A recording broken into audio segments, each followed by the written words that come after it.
शिवानंद तिवारी ने तेजस्वी को किया व्हाट्सएप मैसेज, जमीन पर लौटो, कार्यकर्ता से मिलो, कार्यकर्ता की तरह, साहब की तरह नहीं, नहीं तो सब हो जाएगा बर्बाद। किसी ने क्या खूब कहा है, जब कोई इंसान ताकतवर बनता है और अगर वो अपने चारों ओर चापलूसों से घिर जाता है, वहीं से उसकी बर्बादी शुरू हो जाती है। तेजस्वी यादव पर भी यही आरोप लगता है। ये कहा जाता है संजय यादव, रमेश जैसे लोगों ने तेजस्वी यादव को ये यकीन दिला दिया था कि 18 नवंबर को तेजस्वी यादव मुख्यमंत्री पद की शपथ ले रहे हैं। अब शिवानंद तिवारी ने एक फेसबुक पोस्ट लिखा है और कहा है कि तेजस्वी यादव के सालगिरह पर मैंने उनको व्हाट्सएप मैसेज किया, बधाई दी। तेजस्वी यादव ने भी इमोजी के जरिए जवाब दिया और फिर फेसबुक पर एक पोस्ट लिखा और तेजस्वी यादव को यह बताया कि अब आपको जमीन पर उतरना होगा, कार्यकर्ता से कार्यकर्ता की तरह मिलना होगा, आपको कार्यकर्ताओं तक सीधी पहुंच रखनी होगी, यानी आपको संजय यादव या रमेश जैसे शख्स को बीच से हटाना होगा, सीधे ग्राउंड लेवल पर जाकर कार्यकर्ताओं का मनोबल बढ़ाना होगा। आखिर शिवानंद तिवारी ने तेजस्वी यादव को सलाह क्या दी है और अपने फेसबुक पोस्ट पर क्या कुछ लिखा है, आपको बताते हैं। तेजस्वी लालू यादव के बेटे हैं, उनके वारिस हैं, बल्कि राष्ट्रीय जनता दल का कमान अब तेजस्वी के ही हाथ में है। पिछले चुनाव में तो घोषित हो गया था कि महागठबंधन के बहुमत में आने पर तेजस्वी यादव ही मुख्यमंत्री होंगे, लेकिन ऐसा हो नहीं पाया, बल्कि उल्टा हुआ। जय और पराजय तो किसी भी क्षेत्र में सहज और सामान्य नियम है, लेकिन सबसे महत्वपूर्ण सवाल यह है कि हम अपने जय या पराजय को किस रूप में लेते हैं। अगर विजय पक्ष विजय के बाद अहंकार का प्रदर्शन करता है, पराजित पक्ष को नीचा दिखाने का प्रयास करता है, तो भविष्य में वो अपनी पराजय की गाथा लिख देता है। उसी प्रकार पराजित पक्ष के नेता की भूमिका विजयी पक्ष के नेता के मुकाबले ज्यादा बड़ी हो जाती है, क्योंकि अपने सहयोगियों और समर्थकों के मनोबल को बनाए रखने की जवाबदेही उसको ही निभानी होती है।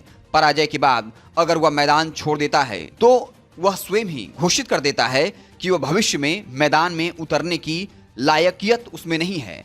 लोकतंत्र में राजनीतिक दल अपनी अपनी विचारधारा के आधार पर अपने पक्ष में जनमत बनाने का प्रयास करते हैं, भले ही वक्त विचारधारा के आधार पर ईमानदारी से आचरण करते हो या नहीं, लेकिन संगठन के बनावट में किन लोगों को कैसी जगह मिलती है, आप किन लोगों को विधान परिषद, विधानसभा, राज्यसभा या लोकसभा में उम्मीदवार बनाते हैं, यह सब सार्वजनिक है, सबके नजर के सामने है। इन्हीं के आधार पर लोग आपकी विचारधारा का आकलन करते हैं, आपकी पार्टी के साथ जुड़ते या अलग होते हैं। तेजस्वी को देखना चाहिए कि जिन सिद्धांतों की आप घोषणा कर रहे हैं, उसकी छवि विधान परिषद, राज्यसभा में दिखाई देती है या नहीं। समाज का कमजोर तबका, चाहे वह हिंदू हो या मुसलमान, उसको वहां जगह मिल रही है या नहीं। उनको आप वहां जगह नहीं दे रहे हैं तो आप उनके समर्थन की अपेक्षा कैसे कर सकते हैं।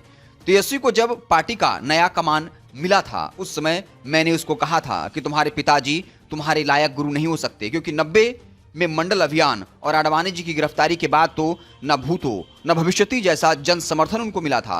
राजनीति में एक नायक जैसी छवि उनकी बन गई थी। मैंने स्वयं देश के कई इलाकों में उनके साथ गया हूं और इसको प्रत्यक्ष देखा है। लेकिन कितनी जल्दी सब कुछ बिखर गया।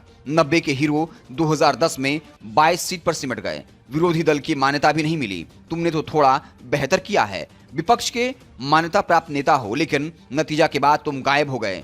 तुम्हें तो अपने सहयोगियों के साथ बैठना था, पार्टी के निचले स्तर तक के साथियों के साथ बैठना था, उनको ढाढ़स देनी थी ताकि हार के बाद भी उनका मनोबल थोड़ा बहुत कायम रहे, लेकिन तुमने तो मैदान ही छोड़ दिया। समता पार्टी के गठन में मेरी किसी से कम भूमिका नहीं थी। पहले चुनाव में पार्टी महज 7 सीटों पर ही सिमट गई, लेकिन हमने मैदान नहीं छोड़ा। लेकिन तुम तो 2 दिन भी नहीं टिक पाए, अपने सहयोगियों और समर्थकों का मन छोटा कर दिया। वैसे आजकल राजद कार्यालय में समीक्षा बैठक चल रही है। मंगनी लाल जी कार्यकर्ताओं के आदमी हैं, कार्यकर्ताओं की बात सुनते हैं, उनकी इज्जत है। कार्यकर्ता जगदा भाई की इज्जत नहीं करते थे, उनसे डरते थे। वो नेता नहीं साहब थे। जैसे साहब लोग मंत्री को वही सुनाते हैं जो उनको अच्छा लगता है। संजय और जगदा भाई दोनों ने तुम्हारी आंखों पर पट्टी बांध दी, खूब हरियाली दिखाई, एवज में दोनों ने भरपूर हासिल भी कर लिया। तुमको भी वही अच्छा लगता था। सब कुछ लूट जाने के बाद जब सत्य सामने आया तो तुम सामना नहीं कर पाए। मैं तो सलाह दूंगा कि तत्काल वापस लौटो, बिहार में घूमो, नेता की तरह नहीं बल्कि कार्यकर्ता की तरह। उनसे बराबरी से मिलो, साहब की तरह नहीं, तभी भविष्य बचेगा। याद रखना, समय किसी का इंतजार नहीं करता। तुम्हारा शिवचिंतक शिवानंद तिवारी।